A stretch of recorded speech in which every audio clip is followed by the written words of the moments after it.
Good morning. If we could we have a moment of silence for today?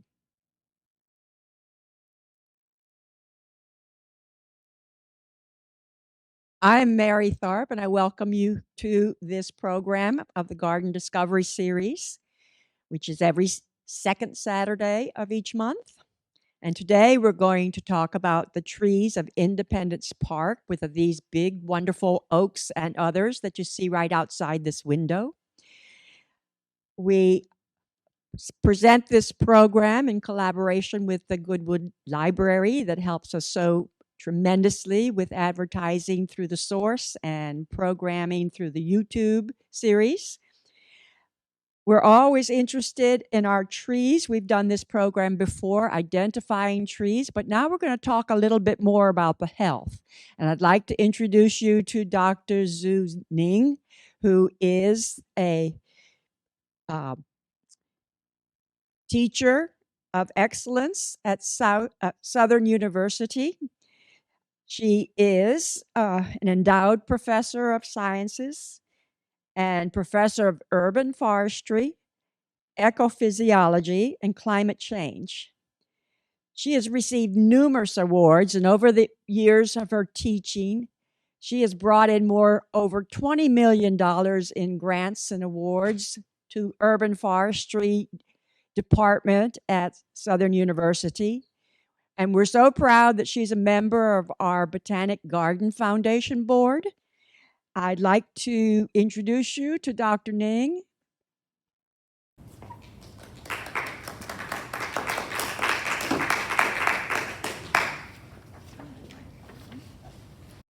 Good morning. Well, thank you, Mary, for the introduction. And also, I really appreciate the library's effort of putting this event together. What a wonderful day to talk about trees and parks, especially September 11th. We're fortunate that we're here to enjoy the nature and what the nature can give to us. And some are not fortunate, they lost their life on the day of September 11th. I remember that day very clearly. That day I took a very early morning flight to go to Colorado for the Society of American Foresters National Convention. When flight landed in Dallas, we were told by the captain that we were grounded. When we passed through the shops and bars in the airport, we saw what happened. Our heart sank. The day become forever in our head and will never go away. However, today we're here to talk about trees. Okay? Discovering Tree of Independence Park is one of the lectures, or we call it tours, we gave on behalf of Baton Rouge Botanic Garden Foundation and the library. We started this last year. We want to continue, and this year we're going to elevate this into looking into the health and management of trees. Today with me, we have Dr. Malcolm Guidry, who is a consulting arborist who has a vast experience in legal matters related to tree health matters, and other type of consulting work. We also have Dr. Raymond Sono. He is a senior agricultural specialist at Southern University Ag Center, whose training is also in urban forestry, has a doctoral degree in urban forestry from Southern University. Dr. Brian Watkins is going to join us very soon. He's Assistant Director of Park Operation in the Baton Rouge Recreation and Park Commission. Again, I'm Zhu Ning. My first name is not easy to remember, so remember me by my last name, Ning. Okay. I'm a department head at Urban Forestry Department at Southern University. Okay. So first of all, let's talk about the benefits of trees and parks. We all know this. Whenever we want to be outside, we always like to work in the green space. That's universal, because green space gives us easement, soothing effect, beautification effect, give us oxygen, and also in a way help us with our mental health, physical health, and it's comforting us. Okay. To the point we start to look into the benefits of trees, because the trees are the major elements in the parks and in urban green space. So how we quantify these effects of trees? Yes, we know their benefits, but how do we give a number to it? For example, what's the value of these trees? So we look into different aspects of trees. For example, trees prevent flooding by absorbing storm water. That's if there's no trees, the storm water will run off. Okay. Help us to remove air pollutants and store carbon to help us, lower down the CO2 level, combating climate change. That's the cheapest way to combating climate change. Of course, produce oxygen. Okay. So researchers start to look into how we put a dollar value on these benefits. Okay, because sometimes when you have tangible values, intangible values, hard for people to really grasp.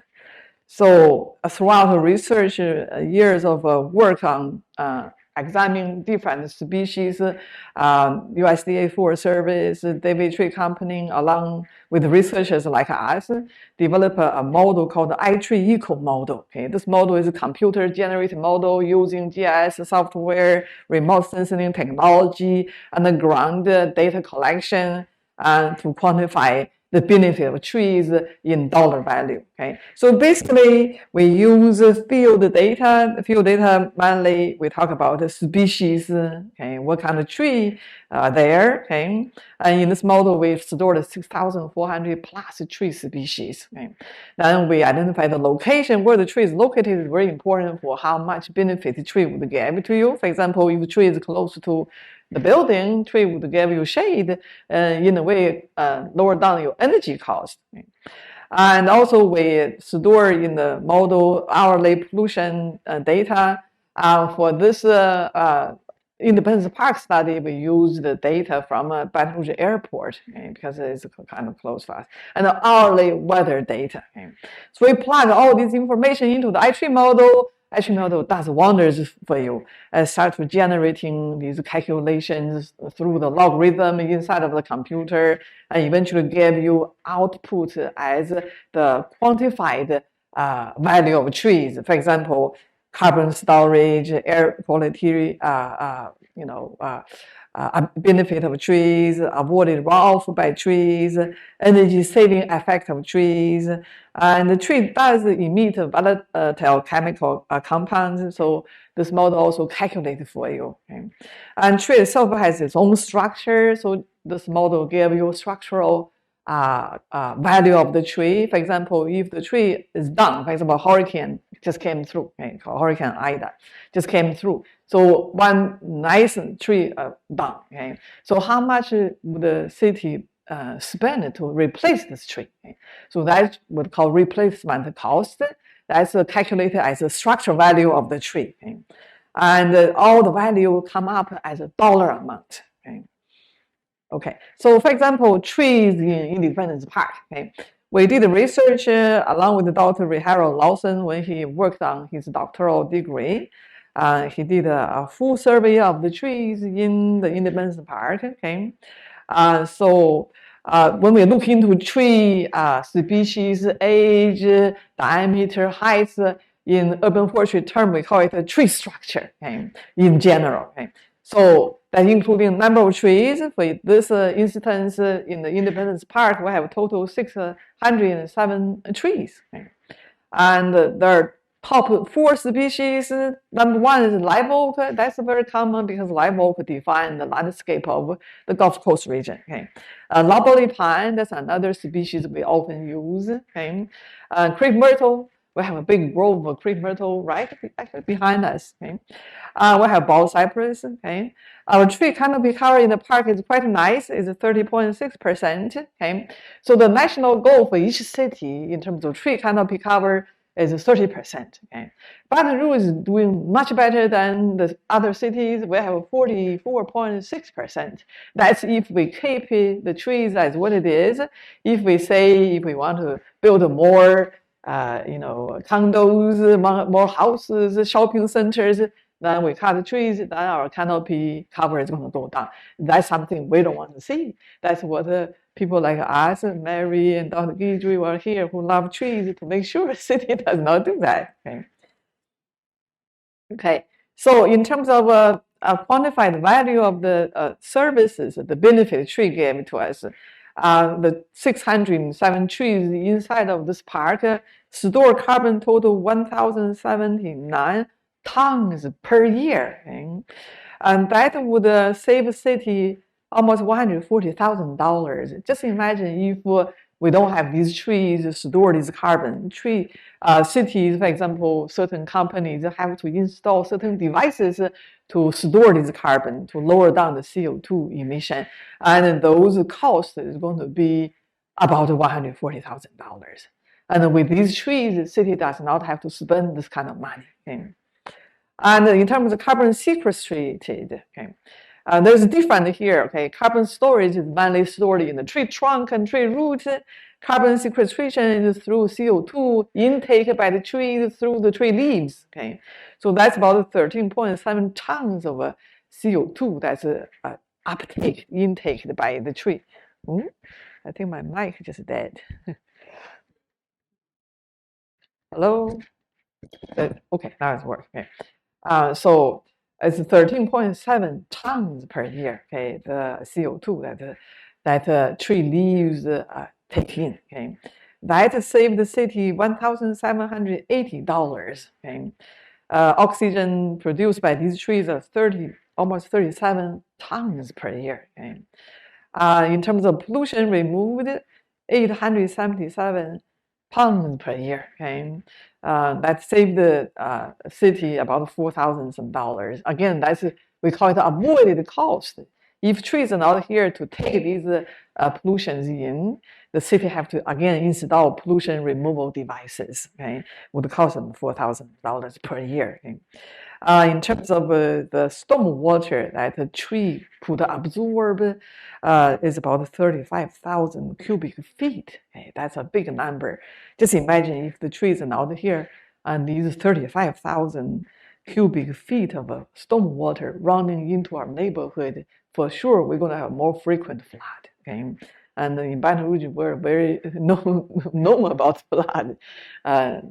2016, the big flood.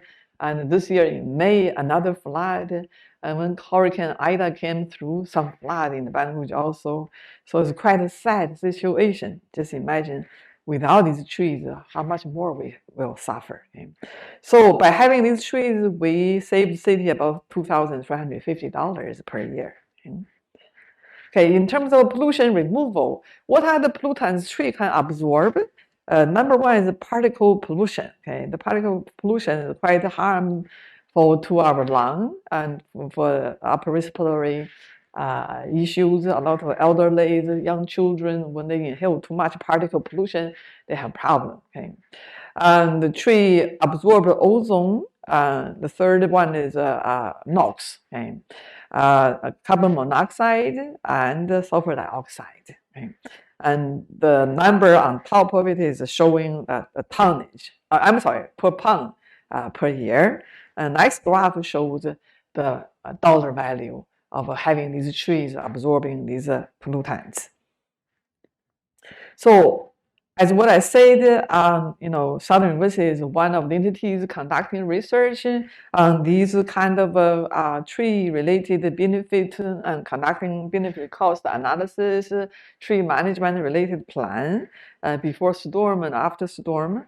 We also offer education opportunities at the Department of Urban Forestry and Natural Resources. And I use these two pictures because Dr. Ray Lawson got a doctoral degree from us, so as Dr. Brian Watkins. Guess what? Both of them are in charge of the park operation in the Baton Rouge Recreation and Park Commission. Dr. Ray Lawson is the director of the park operation, and Dr. Brian Watkins is the assistant director. And I was their doctoral advisor. When I was their advisor, I was very tough on them, and they know that.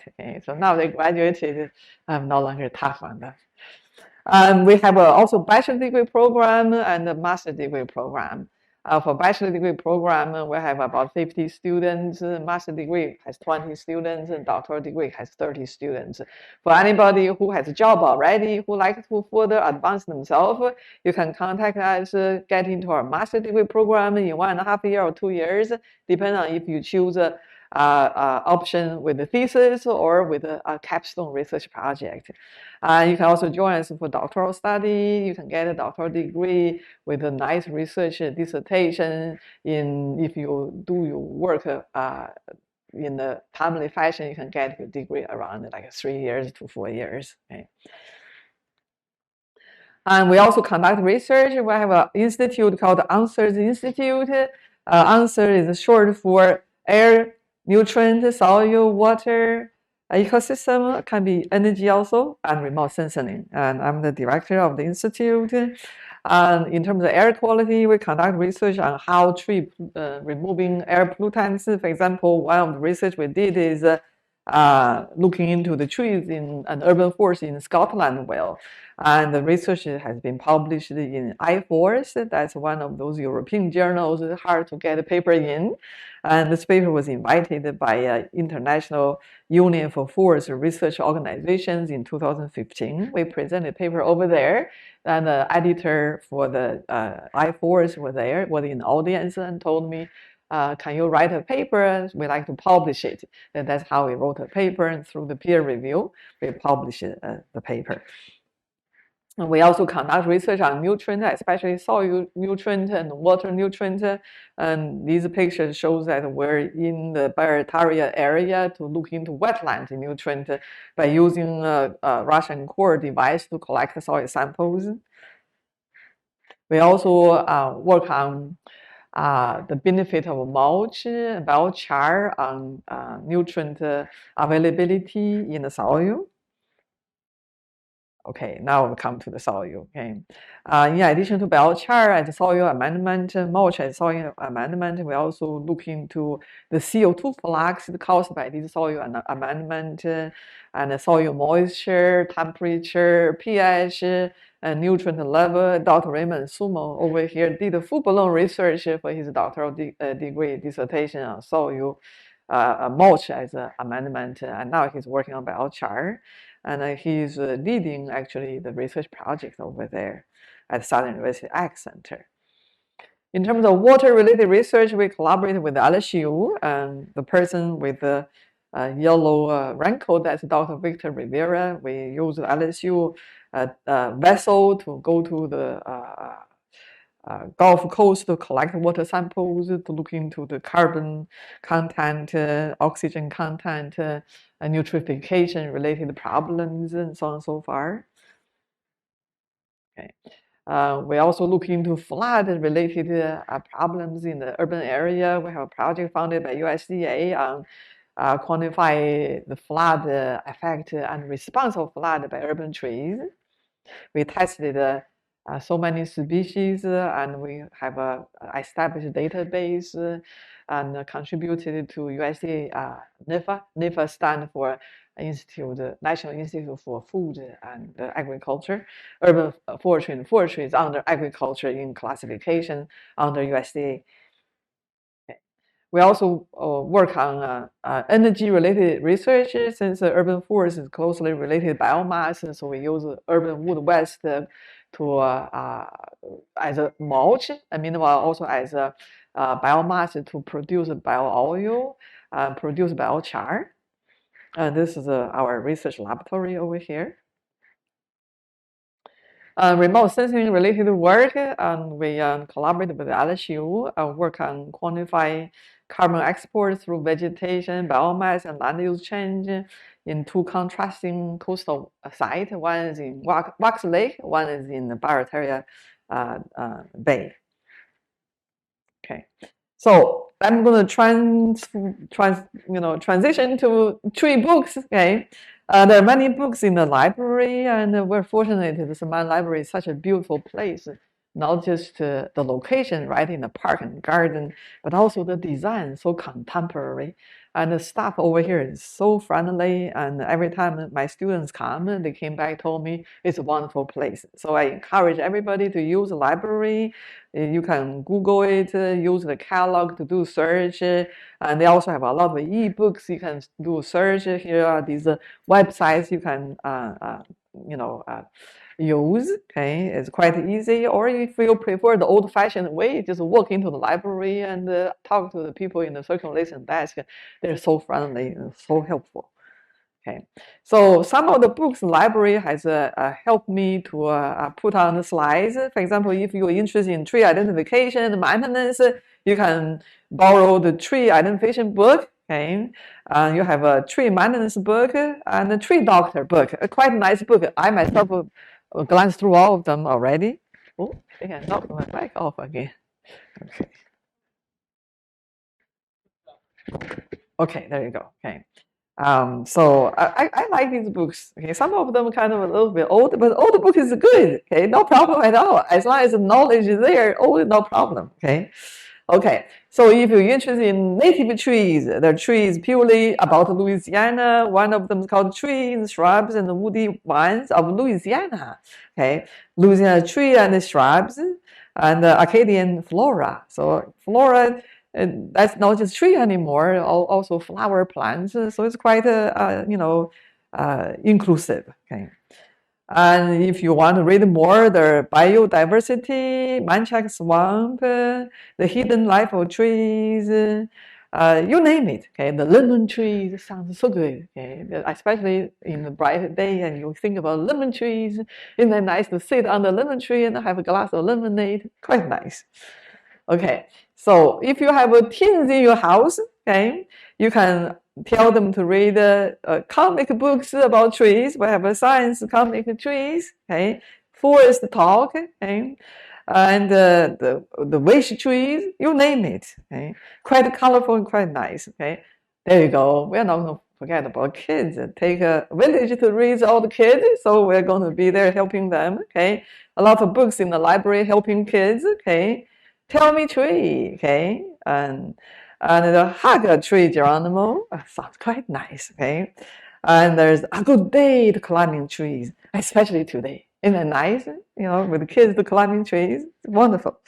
Okay, so next, I want to introduce Dr. Malcolm Guidry, who is a tree expert, has more than 30 years experience about trees, right? So he's going to emphasize on the trees, tree health, how to identify tree-related health, and legal matters about trees. Okay, so we're also going to do a guided tour of trees in the park. Okay, so I hope we enjoy the garden, the trees, and the library, of course. Okay, but before I bring Dr. Malcolm up, I want to again show you guys how to contact us because we're here to serve community. So we have our email address over here. So feel free to email us with the tree-related issues and questions, or if you need us to go there, give a talk, or show you something, or give you a tour, or whatever you like. Okay. So you can contact me. Again, my last name is Ning. Okay. You can contact Malcolm. Okay. You can contact Raymond. We're here to help you. Thank you so much, Dr. Guidry and Dr. Ning, for the presentation today.